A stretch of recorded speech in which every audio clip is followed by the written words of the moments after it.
nakita ko po kasi yung napakataas po na presyo ng kuryente sa ating bansa.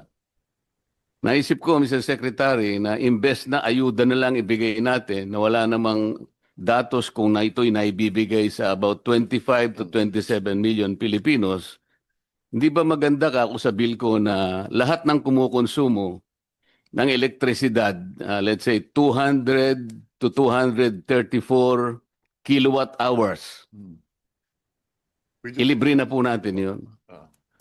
Mas practical po ba yung iniisip ko na imbes na po ayuda na wala naman po talagang malinaw kung talagang ito'y kinapupuntahan talaga ng targeted sector, doon na lang natin ibase kasi po... Kaya ako binanggit ito, ako sang-ayon ako na dapat patuparin natin to at kung kinakailangan, i-adjust natin na mas mataas. Ayun, akala ko kasi ko kontra ka kanina, Secretary. Hindi, sang-ayon nga ako eh.